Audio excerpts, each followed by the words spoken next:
నేను 40 సంవత్సరాల నుంచి రాజకీయాలు చూస్తున్నా. ఎంతోమంది ముఖ్యమంత్రి దగ్గర పనిచేసాం. ఎన్టీ రామారావు గారి దగ్గర నుంచి చెత్త మీద పొన్నేసిన ముఖ్యమంత్రి నేను ఇప్పుడు చూడలేదు. ఈ చెత్త నా కొడుకు ఒకటే చెత్త మీద పొదిలేశారు. నేను చెత్త మీద పొన్నేసి చెత్త నా కొడుకు అంటే నా మీద కేసు పెట్టాడండి. మాట్లాడడానికి వీల్లేదా? నువ్వు చేసినటువంటి పడికిమాలిన పనులకి మాట్లాడకూడదా? మొన్న చూశారు మీరు, వై నాట్ 175 అంటాడు. ఎలాగొస్తారా నీకు 175? ఎవరేస్తారా ఓట్లు నీకు? ఎందుకు వెయ్యాలా అడుగుతాను నేను. ఎందుకు వెయ్యాలా నీకు ఓటు?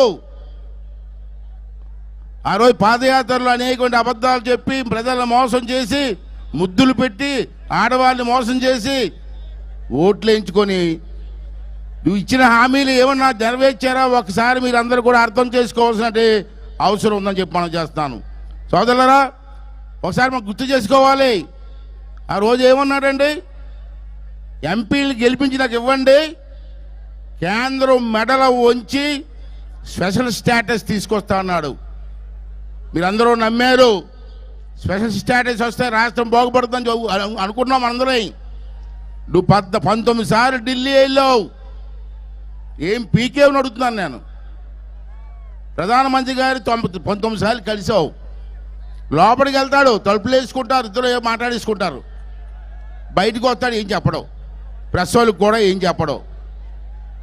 ఒక్కొక్క వెళ్ళినప్పుడల్లా 20 నిమిషాలు లోపల మాట్లాడుకుంటున్నారు. మరి కాలు పిసికేస్తున్నాడో ఏం పిసికేస్తున్నాడో తెలియదు, కానీ మీరు ఏం చేస్తాడో ఎవరికి అర్థం కాని పరిస్థితి ఉంది. మరి స్పెషల్ స్టేటస్ తేలేనందుకు నీకు ఎందుకు ఓటు వేయాలి జగన్ రెడ్డి?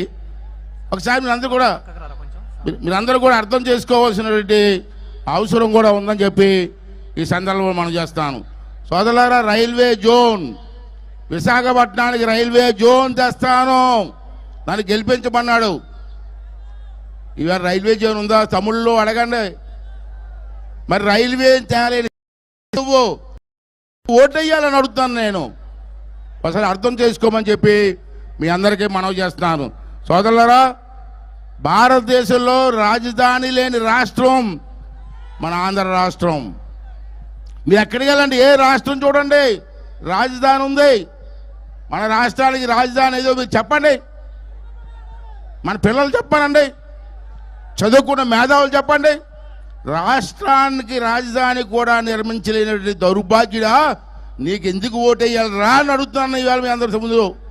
ఒకసారి అర్థం చేసుకోవాల్సినటువంటి అవసరం కూడా ఉందని మనం చేస్తున్నాను. సోదరులారా, ఉద్యోగస్తులు ఉన్నారు పాపం. ఈ రాష్ట్రంలో లక్షలాది మంది ఉద్యోగస్తులు ఉన్నారు. వాళ్ళందరినీ మోసం చేశాడు. తమ్ముడు నేను గెలిచిన వెంటనే సిపిఎస్ అన్నాడు, సిపిఎస్ రద్దు అన్నాడు, ఏదో మాట ఇచ్చాడు. బాబు మ్యాషన్లు అందరూ మొన్న ఎలక్షన్లో 2 చేతులతో ఓట్లు వేసారు ఆడికి. ఈవేళ చూస్తే 4 సంవత్సరాలు అయిపోతుంది. మ్యాషనల్ పట్టించుకుని నాదులు లేడు. ఉపాధ్యాయులారా, ఇప్పుడు కానీ సరే అర్థమైందా జగన్మోహన్ రెడ్డి తాలూకు మోసం? అంచేత వచ్చి ఎలక్షన్లో 2 చేతులతో 4 వేసి ఓట్లేసి మళ్ళీ తెలుగుదేశం పార్టీని, జనసేన పార్టీని గెలిపించమని చెప్పి ఉపాధ్యాయ సోదరులందరికీ కూడా నేను మనవి చేస్తానండి. అంతేకాకుండా సోదరులారా, ఉద్యోగస్తులు మన పిల్లలు చదువుకున్నారు. చంద్రబాబు గారి టైంలో ఇంజనీరింగ్ కాలేజీలు అనేక కాలేజీలు పెట్టాం. మన పిల్లలు బ్రహ్మాండం చదువుకున్నారు. చదువుకున్న పిల్లలు ఇవాళ బెంగళూరులో కానీ, చెన్నైలో కానీ, విదేశాల్లో కానీ బ్రహ్మాండంగా ఉద్యోగాలు చేస్తున్నారు. నువ్వు ఒకటిగానే ఉద్యోగం ఇచ్చావా జగన్మోహన్ రెడ్డి? ప్రతి జనవరికి ఉద్యోగాలు లేదా పిల్లలకి, చదువుకున్న పిల్లలకి? ఎప్పుడైనా ఒక ఉద్యోగం ఇచ్చావా? మొన్న సజ్జల రామకృష్ణారెడ్డి, ఆడు దౌర్భాగ్యుడు, ఆడంటాడు అయ్యన్నబాతుడు చాలా ఉద్యోగులు ఇచ్చాడు నాతోటి ప్రెస్లో. ఏమి ఇచ్చేవరా బాబు అంటే, మాంసం దుకాణాల్లోని, చేపల దుకాణాల్లోని, బ్రాందీ షాపుల్లో ఉద్యోగులు ఇచ్చేటట్టండి మహానుభావుడు. మరి చంద్రబాబు నాయుడు గారు ఐటీ ఉద్యోగాలు, లక్షలాది మంది ఉద్యోగాలు, లక్షలాది జీతాలకి అక్కడ విదేశాల్లో పనిచేస్తూ ఉంటే ఆ కుటుంబాలు ఎంత బాగుపడ్డాయి. దానికి కారణం చంద్రబాబు నాయుడు కాదా అని చెప్పి ఈసారి మీరు అందరూ కూడా అర్థం చేసుకోవాల్సినటువంటి అవసరం ఉంది. ఈ దౌర్భాగ్యాన్ని ఇంటికి కాదు జైలుకి పంపించవలసిన అవసరం ఉంది. మీ అందరి తరపున చంద్రబాబు గారు కోరుకుంటున్నాను సార్, మిమ్మల్ని, మీరు మీ మంచితనం అతి మంచితనం అయిపోయింది సార్ మీది. ఆడు చూడండి ఎలా పరిపాలన చేశాడో. దౌర్భాగ్య నా కొడుకు ఎంతమందిని అరెస్ట్ చేశాడు, ఎంతమందిని చంపాడు. నా ఎస్సీలు, నా బీసీలు, నా ఎస్టీలు అంటాడు. నువ్వు ఎంతమంది బీసీలు చంపేశావు, నువ్వు ఎంతమంది ఎస్సీలు చంపేశావు, ఎంతమంది ఎస్టీలు వాళ్ళకి అన్యాయం చేసావో మరి ఒకసారి అర్థం చేసుకోవాల్సినటువంటి అవసరం ఉందని చెప్పి సందర్భంలో మీ అందరికీ మనం చేస్తాను. సోదరులారా, అధికారంలోకి వస్తే 2,30,000 ఉద్యోగాలు భర్తీ చేస్తారని మాట ఇచ్చావు. ఏమే ఉద్యోగాలు ఎక్కడ ఇచ్చావా? అంతేకాదు కానీ పోలీసులారు మీరు కూడా వినాలి, పోలీసులు కూడా మారాలి, మీరు మారాలా, తప్పదు. ప్రభుత్వం మారుతుంది, ఆపలేరు, ఎవరు ఆపలేరు, జన సమూహం ముందు ఉంది.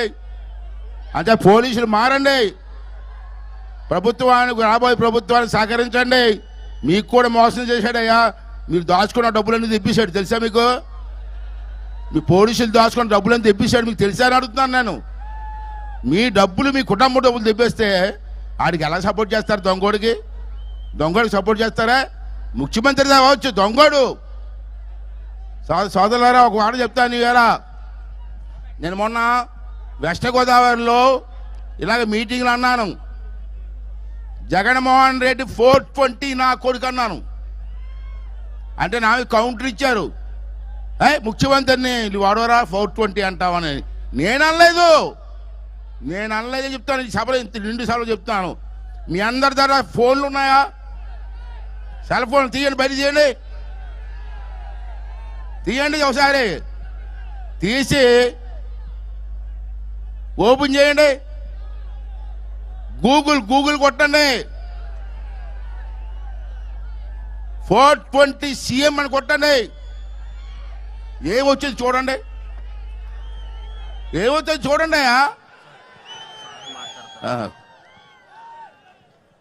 అంచేది ఎన్నిదండి అజన్న పాత్ర 420 అనలేదు, గూగుల్ చెప్తుంది. గూగుల్ అజన్న పాత్ర అబద్ధం ఆడినా గూగుల్ అబద్ధం ఆడదండి. ఫోన్లో 420 అంటే జగన్మోహన్ రెడ్డి వస్తుంది. ఇవన్నీ కూడా మీకు అర్థం చేసుకోవాల్సిన అవసరం ఉంది. అటువంటి 420 నా కూడా సీఎం మనకి, మన తెలుగు వాళ్ళంతా ఎంత అవమానమో ఒకసారి అర్థం చేసుకోవాల్సిన అవసరం ఉంది. సార్ 2 విషయాలు సార్. నేను ఏమంటానంటే ఇక్కడ చాలా మోసం జరిగింది సార్. ఏంటో మోసం అంటే మీకు తెలుసు, 30 లక్షల ఇల్లు కట్టారని చెప్తాడు సార్.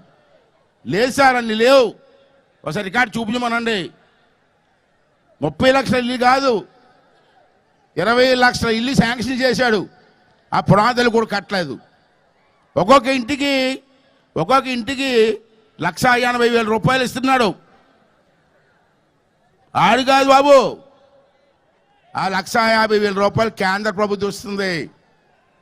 మిగతా 30 రూపాయలు కూడా ఉపాధి హామీ పథకం కూలీల డబ్బులు తీసుకొస్తున్నాడు.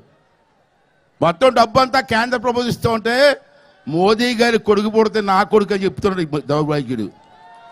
ఎంత సిగ్గండి సార్. రెండోది సార్, మీరు ఒకటి ఆలోచించాలి సార్. మన ప్రభుత్వం వచ్చిన సార్ మీరు తీసుకోవాల్సినవి. విశాఖపట్నంలో 123 ఎకరాల భూమి తాకట్టు పెట్టారు సార్ 25,000 కోట్లకి. 25,000 కోట్లకి సిగ్గులే జగన్మోహన్ రెడ్డి. విశాఖపట్నాన్ని డెవలప్ చేస్తావు, ఉత్తరాంధ్రాన్ని డెవలప్ చేస్తూ ఉన్నావు, భూములు అమ్ము దిగుతున్నావు. మొన్న చూశారు, రైతు బజార్ కూడా తాకట్టు పెట్టేశాడు. ఏంటండి ధర్మం అండి? విశాఖపట్నంలో కొండ కొట్టేసి 430 కోట్లతో భార్యాభర్తలు ఇల్లు కొట్టుకుంటారా? అంత ఇల్లు కావాలా నీకు? మీ ఇద్దరికి అంత ఇల్లు కావాలా ప్రజల సొమ్ముతోటి? ఒకసారి అర్థం చేసుకోవాల్సిన అవసరం ఉందని మనం అర్థం చేస్తాం సార్. సార్ ముఖ్యమైనది సార్, సోదరులారా, మీరందరూ కూడా రైతులే, ఈ ప్రాంతం అంతా రైతులే, ప్రాజెక్టుల మీద ఆధారపడి బతుకుతున్నాం మనందరూ కూడా. రైవాడ కానీ ఇవన్నీ కూడా ఈవేళ పైన కొండ మీద అదాని వాళ్ళకి ఒక ప్రాజెక్ట్ ఇచ్చాడు సార్, ఇది ఎలక్ట్రికల్ ప్రాజెక్టు. అది కానీ కడితే పైనుంచి నీరు రాదు రైవాడలోకి. రైవాడలోకి నీరు రాకపోతే మన పంటలు ఏమవుతాయి, రైతులు ఏమవుతారు? దానికోసం మీరంతా తిప్పి కొట్టవలసినటువంటి అవసరం ఉంది. రెండోది సార్, మా తాతగారు మనందరికీ కూడా నాన్నగారు తాతగారు భూమి ఇచ్చారు. అది పాస్ పుస్తకం ఉంటుంది. ఆ భూమి మందయ్య, మా తాతగారు ఇచ్చారు, మా నాన్నగారు ఇచ్చారు. ఆ పాస్ పుస్తకం దట వీడి బొమ్మట. మన పాస్ పుస్తకం మీద ఆడి బొమ్మ ఏంటండి? మన పాస్ పుస్తకం ఆడ బొమ్మ పెట్టి సార్ సార్ గుర్తు మీరు ఆలోచించాలి సార్. మా పాస్ పుస్తకం మా తాతగారు ఇచ్చిన భూమి ఈడవుడు ఈడి బొమ్మ గీయడానికి ఈ అనుకోండి దెయ్యం పిల్లలాగా